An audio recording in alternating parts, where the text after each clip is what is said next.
ಎಲ್ಲ ಮಾಧ್ಯಮದವರೆಗೂ ನಾನು ನನ್ನ ಮಿತ್ರರು ಅಂತ ಕನ್ಸಿಡರ್ ಮಾಡೋ ನಿಮಗೆಲ್ರಿಗೂ ನಾನು ವೆಲ್ಕಮ್ ಮಾಡಿದೆ ಆ್ಯಂಡ್ ವೆಲ್ಕಮ್ ಮಾಡ್ತಾ ಇದ್ದೀನಿ. ಯಾಕೆ ವೆಲ್ಕಮ್ ಮಾಡ್ತಿದ್ದೀನಿ ಅಂದರೆ, ಈಗ ನಿಮಗೆಲ್ಲ ಇನ್ನೊಂದು ಜವಾಬ್ದಾರಿ. ನಮ್ಮ ಅಕ್ಕನ ಮಗ ನಮ್ಮನ್ನೆಲ್ಲ ಎಷ್ಟರ ಮಟ್ಟಿಗೆ ತಪ್ಪೆಲ್ಲ ಮಾಡಿದಾಗ ತಿದ್ದಿ ಮುಂದಕ್ಕೆ ಬೆಳೆಸಿದ್ರು, ಹೇಗೆ ನಮ್ಮನ್ನು ಇಷ್ಟು ರಕ್ಷಣೆ ಕೊಡ್ತಾ ಇದ್ದೀರೋ, ಇನ್ನು ಮುಂದಕ್ಕೂ ನಮ್ಮ ಅಕ್ಕನ ಮಗ ಜೈ ಗ್ರೇ ಗೇಮ್ಸ್ ಒಂದು ಫಸ್ಟ್ ಪಿಕ್ಚರು. ಸಾಮಾನ್ಯವಾಗಿ ಹಲವಾರು ರೀಸೆಂಟ್ ಫಿಲ್ಮ್ಸನ್ನು ನೋಡ್ಕೊಂಡು ಬಂದಾಗ ಎಲ್ಲ ಫಿಲ್ಮು ತುಂಬ ಒಳ್ಳೊಳ್ಳೆ ಫಿಲ್ಮ್ಸ್ ಬಂದಿದೆ.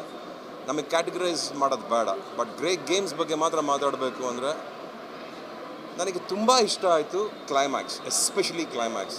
ಆಮೇಲೆ ನಮ್ಮ ಅಣ್ಣ ಅಂತೂ ತುಂಬ ಚೆನ್ನಾಗಿ ಕಾಣಿಸ್ತಾರೆ, ತುಂಬ ಮುದ್ದಾಗಿ ಕಾಣಿಸ್ತಾರೆ ನಮ್ಮ ಅಣ್ಣ.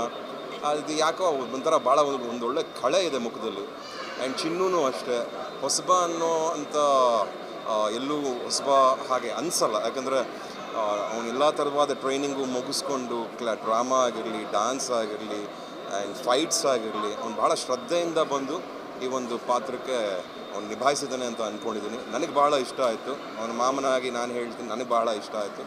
ಸೊ ಎಲ್ಲ ಪ್ರೇಕ್ಷಕರಿಗೂ, ಎಲ್ಲ ನಮ್ಮ ಅಭಿಮಾನಿ ದೇವರುಗಳಿಗೂ ನಾನೆಲ್ರಿಗೂ ಕೇಳೋದೇನು ಅಂದರೆ, ದಯವಿಟ್ಟು ನಮ್ಮ ಹುಡುಗಂಗೆ ಒಂದು ಒಳ್ಳೆ ಜೀವನ ಕೊಡಿ, ಆದವ್ರು ಈ ಸಿನಿಮಾನ ನೋಡಿ ಅವನು ಒಳ್ಳೇದು ಮಾಡಿ ಅಂತ ಈ ಮೂಲಕ ನಾನು ಕೇಳ್ಬೋದು. ನಮ್ಮ ಅಣ್ಣ ಹಾಗೂ ಜೈ ಇಬ್ರಿಗೂ ಒಳ್ಳೆ ಫಿಲಮು, ಪ್ರೊಡ್ಯೂಸರ್ ಹಾಗೂ ಡೈರೆಕ್ಟರ್ ಹಾಗೂ every actor in the film.